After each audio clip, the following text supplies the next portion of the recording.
안녕하세요, 케공TV입니다. 네, 오랜만에 영상을 또 찍는데 뒤에가 좀 지저분하죠. 뒤에 지금 이사 준비를 하고 있어요. 지금은 런던 온타리오에 살고 있고 이번 주에 이사를 갈 것 같습니다. 이사는 밴쿠버로 갈 것 같아요. 원래 이제 2026년 시작하면서 내가 이제 취업을 하면 영상을 찍어서 올리겠다, 취업 준비하는 과정들에 대해서 리뷰를 올리겠다라고 다짐을 했는데 그게 너무 오래 걸렸고 지금 이제서야 이제 올리게 됐습니다. 학교 과정은 다 끝났고요. 이제 졸업도 다 했고 졸업장도 받아서 워크펌이 이제 오늘 받았거든요. 그래서 학교 관련된 일정은 다 마무리가 됐고 다행히 이제 오퍼를 늦지 않게 받아서 다시 이제 직장인으로 생활을 할 것 같습니다. 요번 학기가 저한테는 마지막 학기였고 그래서 사실 학업보다도 취업 어플라이 하는데 더 많은 공을 들였거든요. 그래서 전체적인 과정 말씀을 드려보려고 합니다. 일단 저는 한국에서 경력이 있다 한들 여기서 캐나다 현지 경력이 없다 보니까 그거에 대한 좀 불안감이 많이 컸어요. 그래서 나름 이것저것 자격증 같은 것도 미리미리 준비해서 이제 제가 계획한 자격증은 다 따고 취업 시장에 들어왔단 말이죠. 그래서 2026년 1월부터 어플라이를 엄청 했어요. 큰 기업부터 작은 기업까지. 사실 기업 이름부터 다 생소하고 뭐 어떤 분야가 뭐 강점이 있고 이런 걸 잘 모르니까 그 올라온 공고가 제 백그라운드랑 맞다라고 판단이 되면 무조건 다 넣었던 것 같아요. 그래서 하나 얻어 걸려라 이 심정으로 다 넣었던 것 같고, 근데 돌이켜보면 좀 초반에 1월, 2월에 너무 힘을 많이 빼서 이제 3, 4월 때쯤은 개인적으로는 좀 힘든 기간도 있었던 것 같아요. 먼저 지원 방법은 한국이랑 뭐 전체적인 틀은 비슷해요. 왜냐면 서류 지원하고 서류 통과하면 면접 보고 결과 나오면 이제 합격 통보 받으면 회사 가는 거고, 전체적인 틀은 비슷한데 조금씩 차이점이 있어서 그거에 대해서 좀 말씀을 드릴게요. 일단 지원 방법은 한국은 제가 한 10년 전에 취업 준비할 때는 대부분 이제 상반기 하반기 공채가 있고 그때 이제 큰 회사에서 우르르 뽑잖아요. 서류 통과하고 인적성 시험 보고 면접 보고 그리고 그 일정들이 되게 딱딱딱 인사팀에서 공지해주고, 북미는 그렇진 않은 것 같고 뭐 채용이 몰리는 시즌이 있기는 하지만 회사마다 그때그때 필요한 인력이 있으면 그때그때 뽑는 것 같고, 그리고 이렇게 대규모 공채라는 개념도 없는 것 같아요. 진짜 그 필요한 직무, 필요한 인원 수만 딱 뽑는 것 같고 그게 채워지면 공고가 닫히고. 그래서 지원하는 방법은 지원하려는 회사 웹사이트 들어가서 어플라이 하는 방법도 있고, 아니면 그 한국 블라인드 같은 거 그런 사이트들이 있거든요. 거기 통해서도 지원을 할 수 있어요. 제일 대표적인 건 이제 링크드인은 너무 유명하니까 넘어가고, 글라스도어나 인디드 같은 데 통해서도 지원을 할 수 있고, 새 사이트가 그 각 회사 그 채용 홈페이지랑 연계돼서 거의 실시간으로 올라오는 것 같은데 100%는 아니거든요. 그래서 가고 싶은 회사가 있으시면 직접 그 웹사이트 들어가셔서 그때그때 확인하시는 게 좋을 것 같아요.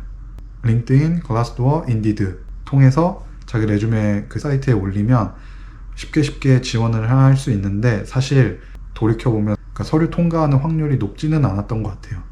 저도 제 백그라운드랑 일치하다고 판단되는 회사 위주로 넣었는데도 면접까지 가는 경우가 한 5%, 군데 넣으면 한 5군데? 물론 면접에서 다 떨어졌지만. 그래서 그렇게 서류를 통과를 하시면 면접을 보자고 연락이 오죠. 보통 이제 HR이나 대행해주는 서드파티에서 연락이 오는데 언제 시간 되냐, 팀즈 미팅 할 수 있냐, 할 수 있다. 맨 처음에는 폰 스크리닝, 면접이라고 하긴 좀 뭐하고 면접은 면접인데 스크리닝 단계가 첫 번째예요. 거기서는 제가 보니까 제일 많이 물어보는 게 잡 디스크립션에 있는 연봉 업습터블 하냐, 아니면 출근할 수 있냐, 또는 리로케이트 할 수 있냐 물어보고, 제 역량에 대해서 물어본다기보다는 짜여진 체크리스트를 체크하는 정도로 물어보는 것 같아요. 근데 간혹 그 회사 인사팀에 좀 높은 사람이 걸리는 경우에는 조금 더 이게 얘기가 더 길어질 수도 있어요. 그때 분위기가 좋았던 회사들은 보통 최종 면접까지 갔던 것 같아요. 폰 스크리닝 단계가 있고 통과를 하시면 보통 이제 테크니컬 인터뷰를 봅니다. 그 다음에 테크니컬 인터뷰 다음에 3차 면접이 있는 경우도 있었고 없는 경우도 있었는데, 제가 봤을 때는 두 번째 면접인 테크니컬 인터뷰가 굉장히 중요한 것 같아요. 그게 합불의 당락을 가르는 면접인 것 같고, 왜냐면 테크니컬 인터뷰 보고 채용 절차가 끝나는 회사가 있거든요. 그리고 같이 소속된 부서장 아니면 같이 일할 카운터파트 부서장급이 들어오는 것 같은데, 그 사람들은 어쨌든 같이 일을 할 사람들이니까 그 사람들의 평가가 중요하다고 저는 느꼈어요. 지금 갈 회사는 테크니컬 인터뷰까지만 보고 저한테 오퍼를 줬고, 테크니컬 인터뷰를 직접 가서 면접을 본 경우에는 진짜 종이 한 장 주고 이거 어떻게 설계할래? 여기서 어떻게 개선할래? 아니면 이 볼트의 이름이 뭐고 역할이 뭐고 베어링의 역할이 뭐고 이런 거 진짜 프랙티컬한 거를 물어보는 경우도 있어서 좀 놀랐고, 그래서 테크니컬 인터뷰를 통과를 하면 다음 단계가 있을 수도 있고 없을 수도 있는데, 있는 경우에는 테크니컬한 것도 물어보는 경우도 있고 아니면 behavior question으로 진행되는 경우도 있어요. 회사랑 잘 맞는지 그런 거를 체크를 하는 것 같아요. 그래서 크게는 2단계 또는 3단계로 면접이 진행이 되는 것 같아요. 폰 스크리닝, 테크니컬 인터뷰, 그 다음에 파이널. 제가 지원했던, 최종 이제 오퍼를 받았던 곳은 어떻게 지원을 했냐면, 링크드인을 활용을 했는데, 링크드인 보면 옛날 저희 싸이월드처럼 1촌을 신청하고 받고 이게 관계를 맺거든요. 그럼 저는 제가 가고 싶은 분야, 가고 싶은 회사에 있는 사람들은 그냥 아무 모르는 사람 그냥 다 커넥션을 보냈어요. 그러면은 제 느낌상 대부분 받아줘요. 열에 한 7, 8분은 받아주시더라고요. 저랑 아무런 관련이 없어도. 그래서 제가 가고 싶은 분야, 가고 싶은 회사 관련된 사람들을 점점 이제 1촌 수가 쌓이면 제가 DM을 보내요. 나 누구고, 나 이런 애고, 이런 경력 있고, 근데 나 너네 회사 관심 있다. 1촌 신청했고, 받아줘서 고맙고, 인사이트 공유했으면 좋겠다. 그렇게 한 10명 보내면 씹는 애들이 한 반 이상이고, 착한 분들은 또 답을 준단 말이에요. 고맙다. 다음에 기회 되면 만났으면 좋겠다. 그렇게 그냥 사무적인 답장을 주시는 분들이 있고, 간혹 그 중에 그래? 그럼 레주메 보내줘봐 라고 하는 사람이 있어요. 그래서 보냈고, 너 괜찮네? 내가 우리 인사팀에 너 레주메 인적사항 보낼 테니까 포텐셜한 오퍼튜니티가 있으면 너한테 연락 갈 수도 있다. 요렇게까지 해주는 경우도 있거든요. 저도 DM을 많이 보냈고, 그 중에 한 2-3분은 그렇게 피드백을 줬고, 그 중에 하나가 된 거예요. 그 중에 하나가 아까 말한 링크드인, 글라스도어, 인디드 수백 군데 지원을 했지만, 면접도 갔지만 최종도 갔지만 다 안 됐는데, 링크드인 그냥 1촌 신청하고 DM 그냥 보냈는데 답이 긍정적으로 와서 면접이 잡혔고, 면접을 그날따라 또 잘 받고 해서 최종 오퍼를 받았습니다. 저번 주에 구두로 긍정적인 답을 받고 레퍼런스 명단 달라 그래서 보내주고, 그 사람들이랑 통화하고, 이제 저번 주에 첫 오퍼를 받고 그거에 대한 카운터 오퍼를 보냈고, 오늘 이제 다시 최종 오퍼가 와서 사인하고 보냈습니다.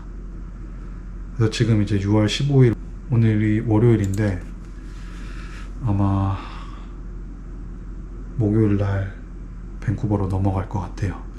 짐 빼고 차 보내고 이제 비행기 타고 갈 것 같습니다.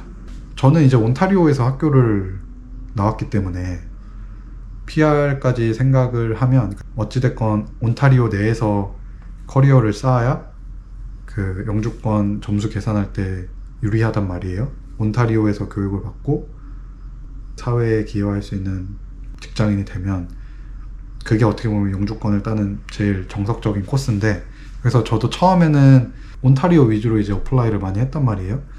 온타리오 잡 마켓은 매니팩처링이랑 마이닝, 그 다음에 컨설팅 쪽으로 구성이 되어 있는 것 같아요. 그러니까 남쪽 온타리오는 매니팩처링 쪽이 좀 강점이 있고, 저 북쪽 온타리오는 마이닝, 그 다음에 토론토나 저기 오타와 쪽으로는 뭐 컨설팅 아니면은 H박 쪽 회사들이 많이 있는 것 같아요.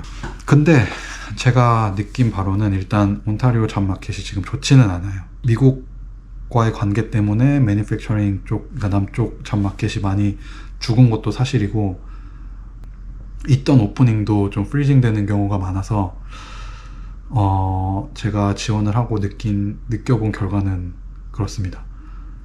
여기는 고스팅도 많아요. 그러니까 지원을 했는데 결과를 안 알려줘요.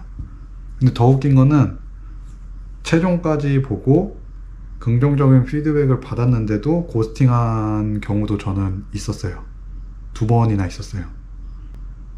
그때 좀 멘탈이 많이 나갔고, 피드백을 긍정적으로 해줬는데도 불구하고 연락이 최종적으로는 안 오더라고요. 그러니까 두 회사가 있었는데, 한 회사는 야, 너 어제 우리 면접 봤는데 너의 캔디던시가 너무 마음에 든다. 근데 지금 우리가 고객사한테 프로젝트 컨펌을 못 받아서 뭐 언제쯤 될 건데 그때 연락을 줘도 되겠냐. 그래서 말했던 날짜쯤 돼서 연락을 했는데 결정이 좀 늦어진다 라고 연락을 받았고, 또 몇 주 뒤에 또 연락했는데 이제 연락이 안 오더라고요. 그런 경우도 있었고, 또 두 번째는 면접 잘 봤고 지금 인사팀이랑 얘기해서 지금 오퍼 지금 쓰고 있으니까 다음 주 중으로는 갈 거야. 그러니까 구두상으로는 이제 합격했다고 알려줬는데 결국 오퍼는 안 왔어요. 그래서 그 두 번을 겪으면서 좀 멘탈이 많이 나갔고, 또 어떤 회사들은 제 신문 문제 때문에 떨어진 경우도 있었고, 북미 문화인지 아니면 참 마켓이 안 좋아서 그런지 모르겠지만 고스팅도 많다. 그러니까 연락을 안 주는 경우도 많다. 그래서 5월 들어서는 온타리오 뿐만 아니라 이제 경력을 조금이라도 살릴 수 있는 회사를 지원했거든요. 그래서 그 반응이 왔던 데는 밴쿠버랑 오타와랑 노바스코샤 쪽 회사가 성공률이 좋았고, 이제 그 중에 한 군데 최종 오퍼를 받았고, 지금 나머지 두 군데는 가시권인데 아마 오퍼를 받은 쪽으로 갈 것 같아요. 그러니까 밴쿠버 쪽으로 갈 것 같아요. 그래서 지금 이사를 준비하고 있고, 이게 제가 취업 과정 겪으면서 제일 많이 들었던 게 인맥이 중요하다. 인맥이 중요하다. 다 인맥으로 시작한다. 인맥으로 들어가서 경력 조금 쌓아서 그때부터는 이제 너 능력껏 커리어를 쌓으면 된다, 이런 얘기를 엄청 많이 들었거든요. 근데 이게 좀 딜레마인 게 인맥이 없잖아요. 뭐 인맥이 뭐가 있겠어. 학교 가면 다 같은 이민자들 뿐이고 뭐 얘나 나나 상황은 똑같은데. 그래서 그게 되게 좀 뉴커머한테는 사실 되게 좀 역설적인 거고, 그리고 저는 만약에 누가 추천을 해준다고 해도 그게 조금 부담스러웠어요. 저는 어떻게 생각했냐면 그 상대방의 크레딧을 까먹고 제가 들어간다고 생각을 했거든요. 그러니까 먼저 이렇게 부탁하기도 조금 불편하고, 뭐 예를 들어서 가고 싶은 회사에 누가 다닌다고 하면 추천해 주세요 하는 것도 조금 불편하고, 그 다음에 그 사람이 저를 좋게 본다 한들 제가 가서 만약에 잘 못하면 그 사람의 크레딧을 까먹는 거잖아요. 그것도 사실 부담스러웠죠. 그리고 누가 추천해줘서 지원을 했는데 그게 또 추천한다고 또 다 되진 않더라고요. 그래서 거기도 지원했지만 떨어졌고, 추천해준다고 해도 뭐 제 백그라운드가 거기 맞아야 되고 최소한 거기에 맞는 역량은 제가 갖고 있어야 일을 할 수 있으니까 그랬던 것 같아요. 그래서 너무 인맥 잘 모르겠어요. 아무튼 뭐 인맥에 대한 제 생각은 그렇다. 이게 괜히 가서 못하면 나만 욕먹으면 되는데 다 나를 추천해준 사람도 욕을 먹을 것 같은 게 부담스러운 면이 있죠.